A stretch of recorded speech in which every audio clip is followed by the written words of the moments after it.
Is everyone ready? Good afternoon. Thank you. Thank you for joining us here today as we talk about the extreme cold, which will be entering our region tonight and be here through Saturday. I'm Erie County Executive Mark Polenkars. I'm joined by Kendra Schmidt from Deaf Access Services, who's providing the American Sign Language. We are also joined by Dr. Gail Burstein from our Department of Health, which you'll be hearing from Dr. Burstein soon, as well as Marie Cannon, our Commissioner of the Department of Social Services, and the Deputy Commissioner for the Department of Homeland Security and Emergency Services, Greg Butcher, as they were always, all these partners are involved one way or another when we have extreme weather events. I think as we all know, and at least the media knows, and hopefully the public does know, we are expecting an Arctic air front to arrive later tonight. As described by the Weather Service, it is going to see a very rapid burst of snow in a short period of time. Not a lot of snow, no more than an inch of snow, but driving conditions during that period will be very difficult, and there could be whiteout conditions that exist, including thunder snow. Everyone gets excited when they hear thunder snow, but thunder snow happens when we have a very, very possible extreme storm. And so we are expecting some very difficult driving conditions arriving later tonight as the Arctic front moves across upstate New York. And then the temperature will start to rapidly drop afterwards. So by this time tomorrow, it will be in the single digits across Erie County. So once again, a brief burst of heavy snow, 15 to 30 minutes, an inch or less, gusts in excess of 40 miles per hour, possible whiteout conditions, and thunder snow, as reported by the National Weather Service. And then the temperature, as I said, will plunge to brutally cold air, which can cause life-threatening wind chills of minus 15 to minus 20 degrees in our region. It is going to be very, very cold in the Watertown and Tug Hill Plateau region of upstate New York, where they were talking about potential for minus 50. This is the type of temperature that can cause frostbite, hypothermia if you're out for extended periods. You'll hear from Dr. Burstein very soon about that, about what we're expecting, and also how to prepare for it and how to identify if somebody might have frostbite and what to do. We are activating, of course, a number of our resources that we have. Our Code Blue resource, which is run through Erie County. The warming shelters, of course, will be available, including in a 24-hour operation for the overnight hours. We're very worried about the homeless population. It was a population we were worried about in the blizzard last time, and we do know, unfortunately, a number of the individuals who died outside were homeless. So we are active. The homeless, I should say this, the Code Blue shelters were activated and worked throughout the whole time during the blizzard last time. They never lost power. The Code Blue shelters have to have backup generators to be part of the program. We'll hear a little bit more about that soon from Marie Cannon and the locations that will be active because we do not want individuals out for an extended period during these exceptionally cold temperatures. And then, of course, Saturday is going to be a little bit better with a warm-up throughout the day, and then Sunday we'll be back to kind of traditional weather where we actually might be in the mid-30s, and we'll certainly be past the extreme cold. If you're traveling, you should have your car stocked with materials. Hopefully people have learned that after the blizzard, that you don't want to be stuck on the road or have a problem, especially in extreme cold. So make sure you have jumper cables, kitty litter for your car if you happen to get stuck, so you can use it for traction, signal for help or caution, including flares. Keep you and your passengers warm with blankets, extra gloves. I keep blankets, scarves, extra gloves, hats in my vehicle just in case something bad happens. And make sure you have stuff in case you got stuck for a period that can keep you in touch with everyone, like an extra cell phone charger and snacks, so that you have some food or water as well if you happen to get stuck along the road in these more adverse conditions. We follow the National Weather Service, of course. We get direct reports from the National Weather Service even before the public sees them, but they also then publish that on Twitter and Facebook, so we recommend that you follow the National Weather Service out of Buffalo office. We also have our Ready Erie app. It's been in effect for a number of years. It worked throughout the blizzard and on prior storms. It's available on Android and iPhone, and you can get notifications pushed directly to your phone on information such as if there are road closures where warming shelters or other places might be through the Ready Erie app. So all you got to do is go to erie.gov/Ready Erie, and you can download it to your phone today. I'm going to turn it over to Dr. Burstein to talk a little bit about how people should dress appropriately for cold and wind, especially children.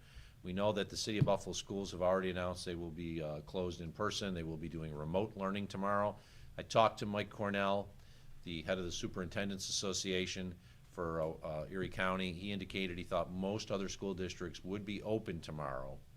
But that doesn't mean that you should send your kid, if you're going to the bus stop, dressed inappropriately. They got to be dressed appropriately. So I'll turn it over to Dr. B at this point.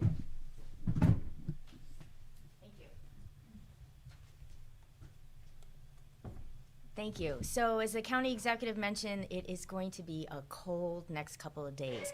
So cold can cause a lot of damage to our skin, our tissues, and our bodies. And this is all preventable, making sure that we stay inside in a warm place. And if we have to go out, if we make sure that we dress appropriately, covered vulnerable areas, and make sure that we stay warm. So if you can, stay indoors. But people are going to have to go out and run errands probably. Kids want to go outside. So make sure you be smart about dressing outside. So tips to keep warm we have up here. So what you want to do is make sure that you have all vulnerable areas of your skin covered. You lose a lot of heat from your head, so make sure that you're wearing a hat, that it's covering your ears. Make sure you have a good scarf, that it's covering your neck and your chin and your mouth. Making sure that you're dressing in layers, so not just one big bulky piece of parka, but layers, a turtleneck, a sweater, a parka on top of it, making sure that you have good gloves, your hands don't get cold, making sure that you have warm boots so you don't slip and fall, and make sure that your outside layers are waterproof or water resistant.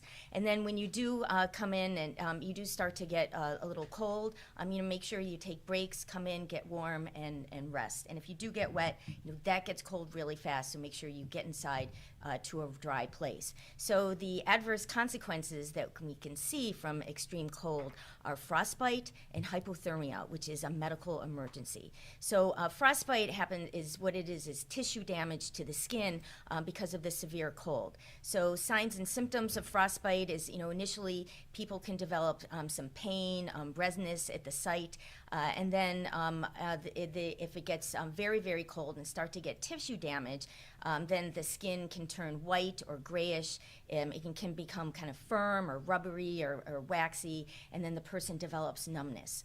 Hypothermia, again, is a medical emergency. You cannot survive if your core body temperature is below 95 degrees for an extended period of time. So people really have to pay attention to shivering, because shivering is the first sign of developing hypothermia.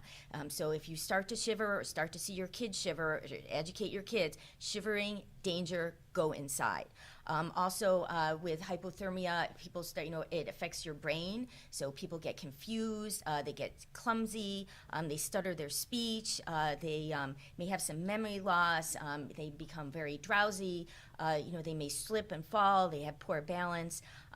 So that is a sign that this is danger. So this needs to be attended to ASAP. It is an emergency. So what you want to do in those instances is bring the people inside right away into a warm and dry place. You want to make sure you remove any wet clothing, because that's sinking up the heat from their skin and their body. So making sure that they're covered in warm blankets. You want to call 911, make sure that they can get medical attention ASAP. And while you're waiting, make sure that they're covered in warm blankets. If you see any damage to the skin, like that looks like frostbite, you can put that skin in some type of like lukewarm water.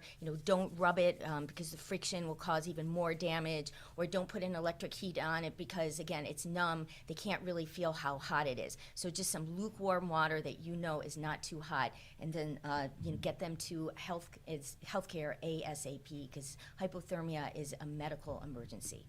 Another thing we want to make sure that we do is we're a city of good neighbors, so you want to make sure that you, in this very extreme cold temperatures, you want to make sure that you check on your neighbors that are more vulnerable, like our older adults in our community, or people that have a lot of kids. It may be difficult for them to get out, or people are the disabled. So just give a knock on the door, make sure they're okay, see if there's anything you can do for them, if they need anything urgently, and just say hi, just be a friendly face.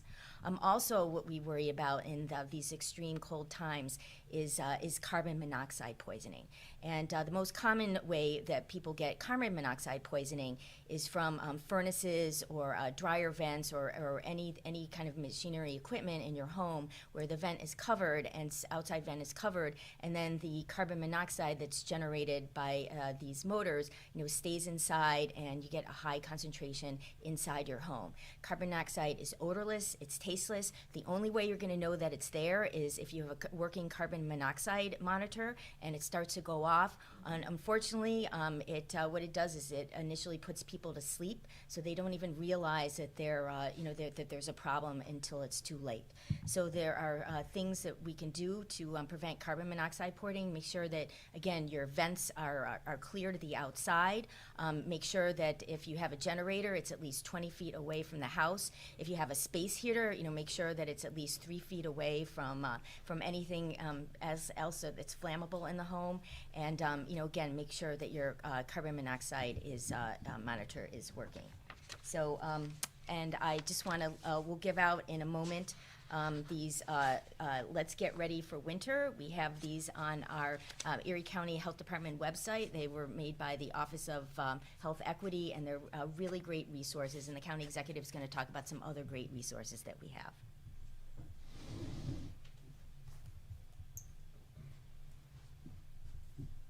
Thank you, Dr. Burstein. As you may see on the screen, one of the issues that we know, especially if heat is lost in a house, is that pipes can burst. And there are, of course, one easiest way to eliminate that is to ensure that faucets are running. I'm going to turn it over to our Department of Homeland Security and Emergency Services Deputy Commissioner Greg Butcher, who's in charge of the Emergency Services Wing, to talk a little bit more about that, as well as some of the other things to look forward to and deal with in a situation where you have extreme adverse cold. Thank you, County Executive. As Dr. Burstein pointed out, all of the medical concerns, in addition to that, we have the human factor that goes into things. As you know, with the extreme cold, you can see effects on our infrastructure. Pipes, whether they're water, drinking water, or whether they're wastewater, they could be older and have possible fractures. These extreme colds, which we haven't seen since 2016, according to the National Weather Service, could cause fractures in those pipes. Additional to that, we have to think about our other utilities, like the electric. Any fractures in those lines can be exacerbated by these cold temperatures. We're working actively with all of our utility partners, both water, wastewater, and our electrical partners, as well as gas line partners, to make sure those things are looked after. There's other things that we're concerned about when it comes to that, and it's heating in the home. Temperatures that get this low often have people looking for alternatives to heating in their home. Things like stoves are an improper way to heat your home, but we hear of people doing it all the time. As far-fetched as it may seem, even outdoor gas grills have been pulled into homes. As the doctor had pointed out, with other things that can affect people, carbon monoxide poisoning, which is the off-gassing of those ineffective heating materials, is dangerous to the public. So we definitely want people to be cognizant of it, not find alternative means of heating like that, but to identify the proper means to heat your home. Additionally, these cold temperatures, there's going to be a slight snowfall. We just also want to remind everyone that as that slight snowfall is on the road, these extreme temperatures also affect the aggregates that are put down on the roadways, which could still make for treacherous travel. Things like salt, sand, and the like often don't work as effectively in these extreme cold temperatures. So we want the public to be cognizant of that as well. Thanks. County Executive.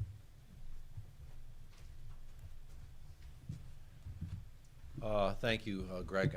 It's a very important point with regards to salting of roads, as has been informed to me over the years by the Department of Public Works. Once we hit 14 degrees temperature, salt really doesn't work anymore. And we generally don't use sand in the urban, suburban areas because it clogs up sewer pipes.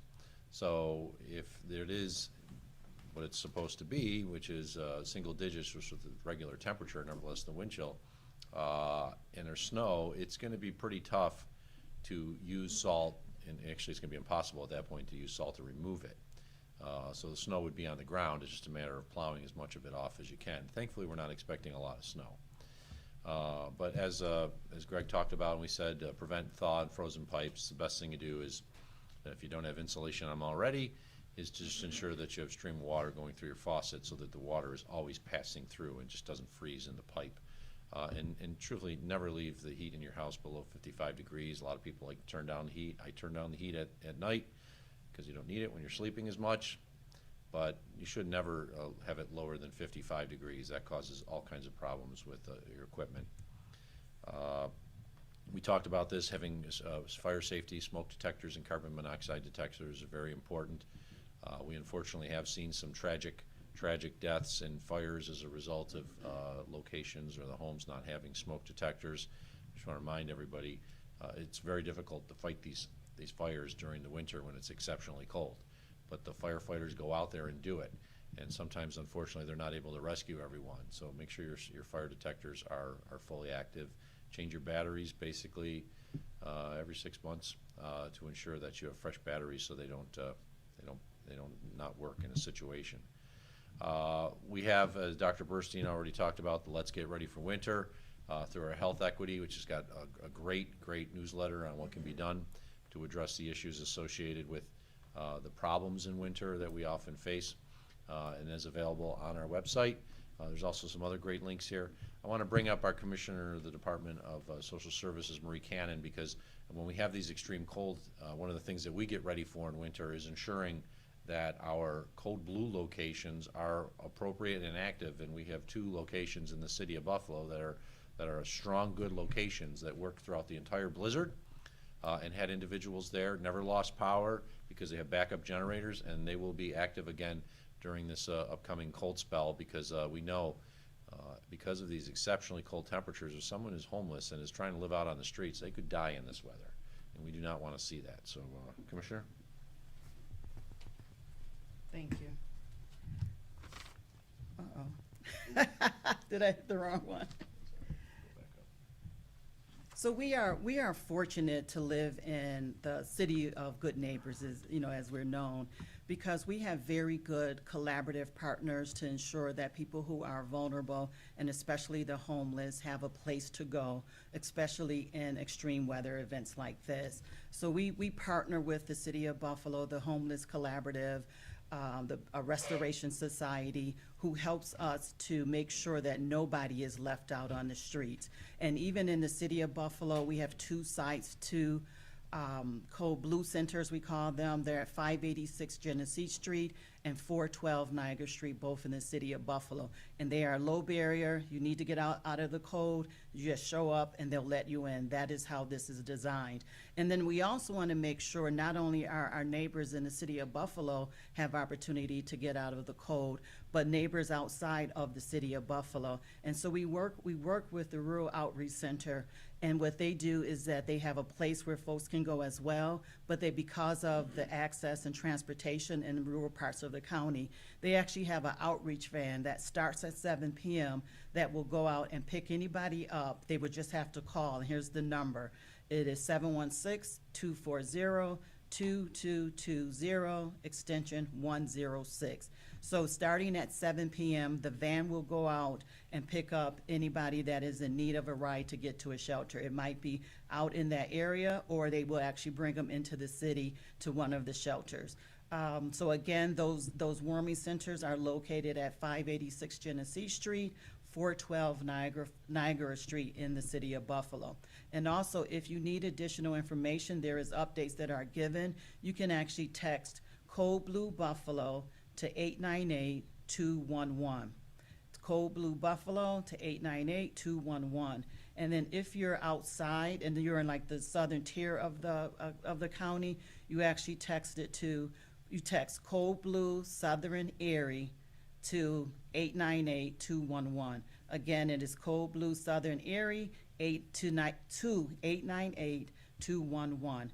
If anybody has any information, they can't remember all these numbers, just dial 211, and they will be able to direct folks to any of the centers, any of the warming centers that will be open, as the county executive said, starting tomorrow morning. So again, we have warming centers. We want people off the street. We have an outreach van for both outside of the city of Buffalo as well as in the city of Buffalo. And they often go to places where they know people who are experiencing homelessness, congregate, and will encourage them to come out of the cold.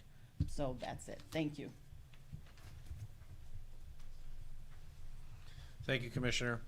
As we know, there were too many tragic deaths associated with the blizzard in December, and quite a number of them were homeless individuals. And there is a mechanism in place to help these individuals, and as was explained by the Commissioner, it is a strong system. Sometimes individuals don't take advantage of it, and that's why they actually will often go out in the street into these locations where they know homeless people are, and hopefully they're able to get everybody, because this is exceptional cold and we don't want to see anybody die as a result of it. Thankfully, it won't be too long, and this Sunday we're expecting the weather to actually be in the mid-30s, and we are having Winterfest. So let's get through these 2 days and then enjoy Winterfest at Chestnut Ridge Park from 10 a.m. to 4 p.m. All kinds of activities. There'll be cross-country skiing demos, curling demos. We're going to have animal acts there, crafts, all kinds of other winter sports, and then of course at Chestnut Ridge Park we're going to have sledding, and skiing on the hill there. We're not certain if we have enough snow for tobogganing. We generally need a certain layer of snow to ensure the toboggan chutes run, but we know we will definitely have snow for sledding and skiing and all the other activities that go on. So once we get through these couple days, then make sure you get out to Chestnut Ridge Park for Winterfest on Saturday, and hope to see you there. With that, I'll open up to any questions from the media. Is the county issuing any weather emergency? You know, obviously not with a whole lot of snow anticipated, but in the past, of course, there are so many weather alerts that the county puts out, other agencies put out. But in this particular situation with the Arctic blast, would there be any overall weather emergency go out? The question is, will the county be issuing a weather emergency? We either have a state of emergency or we don't. And we do not expect to be issuing a state of emergency associated with the cold temperatures. It is not going to be good. It's going to be exceptionally cold, but it's not like we see often in these blizzard conditions or snowstorms where it is just at any moment it could be life-threatening. Cold temperatures exist in this region. We are used to them. You just have to be dressed appropriately. So I would not expect to see a state of emergency under the current forecast. It would have to be a dramatic change with regards to snowfall rates and whiteout conditions to issue a state of emergency. You said a lot of schools are going to be open. Do you think you should advise that they should close? Like, kind of where are you on that? They have a formula that they use, which is usually when they have a temperature of around -18 to -20 degrees. It appears that we're not really going to get there, or if we do, it's going to be for just a short period of time. I think we all remember the stories when we were young. We went out, we dressed up full, we walked uphill both ways to school. A little different, but we want to ensure that children are safe, and children can be safe for short periods of time in this type of conditions as long as they're dressed appropriately. This is not the day you want to see your kid go outside tomorrow if school's walking to school or going to the bus stop wearing jeans and a hoodie. I mean, this is where they have to be appropriately dressed. They may not like it, but that's how, if they're appropriately dressed, so you can keep warm in these situations.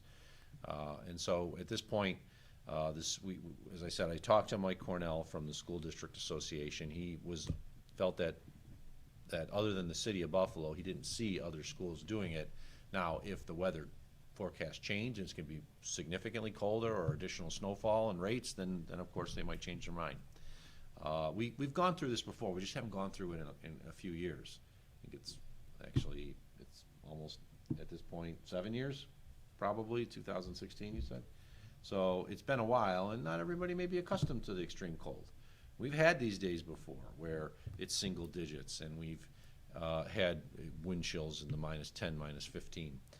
It's been a while. So we thought it was important to hold this press conference to remind everybody what they should do in these circumstances when you have these bitter cold temperatures. But we're Buffalo, we're hardy, we can get through this if you're dressed appropriately and you don't go out for extended circumstances. If you send your kids out there to play for 3 hours in a row, that's bad. That is bad in these type of circumstances. Do you have a time on when this, half inch to inch of snow in 10 minutes is gonna come down, or 15?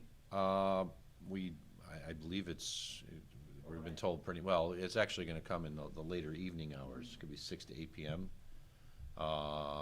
We're expecting, so once we get through kind of drive time home tonight, we do expect it's not gonna be a lot of snow. County Department of Public Works are all ready, they've been sanding roads, and they'll be out with the plows, that's not a problem. 1 inch of snow an hour isn't really a problem. It's just a matter of, we want people to understand that they're going to have a period where it just comes real quickly and the conditions won't be great. And while we don't expect there to be enough snow for vehicles to get stuck, if you have whiteout conditions, people could get in accidents, and you better be prepared for what could come. So often during these really cold weather events, we do see frozen water pipes, and for water main breaks be happening at numerous locations, and I just wonder what's gonna be happening with that in terms of preparations, bringing in additional crews, having more people on standby, working with other agencies, what's happening with that? The Water Authority is prepared. We've been in touch with them. They can have, in these circumstances, water main breaks. It's happened before. And I give credit to all the workers who are then going out there trying to repair a water main, a main line that's like a 24, or even the largest one. I remember that when it was a 48-inch line, in these usually terrible weather circumstances. When you have a system that's a little older, it can happen. And that's why it's important that people in their homes take appropriate action to ensure if they lose power, that their pipes will not freeze, and the Water Authority stands by. It is not a part of county government. I think it's important to say. It's called the Erie County Water Authority, and then there's the Buffalo Water Authority, but neither of them are part of county government. We have a relationship, a partnership with them, but they are a separate organization, and we have been in touch with them, and they will have crews ready if need, and hopefully they won't have to send anybody out because they don't have any major water lines burst. There are no water main shelters outside the city of Buffalo? The Rural Outreach Center does have a location, yes. But it's a pickup. You call that number and they come and take you to it. So in the Code Blue, which is actually run by the county, county dollars and state dollars that do the Code Blue, you have the 2 locations in the city of Buffalo, and you have the 1 in the southern part of the county through the Rural Outreach Center. But because of the large size difference with the rest of the county, they don't expect people to walk in or drive in. It's actually a call and they will pick you up. And just because it was mentioned, Yeah, I'll go to you, Nick. the concern with people who are homeless and them being outside, do you recall how many homeless people have died during the blizzard? I don't have the exact number. I do believe, I think there were 17 people that died outside, and the majority of them were homeless. We're actually going to be doing a review of every death associated with it now that we've pretty much finalized all the deaths. It's going to take some time to determine not only the exact cause of death, but what was the circumstance that led to that person's death, so that we can learn from it to find out if there's something else that we could do in the future that would help prevent future similar type deaths. But my understanding is that of the individuals who were found outside, a majority, or more than half of them, were homeless. Yes. You recently announced plans for an emergency alert system for life-threatening storms. I'm curious, you said life-threatening wind chills. Would you consider expanding this alert system for circumstances like this one? And then as well, there was mention of ranking the storm between 1 and 5. How would you go about ranking that, and what would classify 1 to 5? Well, first off, this is not a blizzard warning. We've had multiple blizzards. I was actually going back through my records. How many of you remember the blizzards of 2014? And I'm not talking about the November storm. Everyone's like, what? There were 2 blizzards in 2014, in January of 14 and March of 2014. But nobody remembers them. Nobody died during those blizzards. Nobody died during the blizzards. They were multi-day events. We got through those, but they were much milder. Instead of having 70+ mile per hour winds, we had 20 to 30 mile per hour winds and 45 mile per hour wind gusts. So what we're looking at is potentially coming up with a system, working with professionals. We've actually already been in touch with a couple who are like PhDs in atmospheric and national weather type of background, environmental sciences, to refine a system that may actually already exist. Because not every blizzard's the same. So what we want to do is save the emergency alert system for the most life-threatening. Normally it wouldn't be used unless there's a tornado, or if you often see in the South, a hurricane, where we expect imminent death. We don't expect imminent death in this storm here. We want to save the system for this, the real, it's going to be bad, and we expect people to die, because we don't want to overuse it. We don't want to activate an emergency alert system and then have people get so accustomed to the emergency alert system just from any old storm that they just ignore it. I'll bring Greg Butcher up to talk a little bit more, because he's actually kind of involved behind the scenes with the emergency alert system. But our biggest fear is getting it to a point where we activate the emergency alert system for things that don't deserve it, don't need it, and then it's like we're crying wolf. And then when the actual emergency comes where we need people to heat it, they don't heat it. So Greg? Exactly what the county executive said. You know, we hear that term, to cry wolf.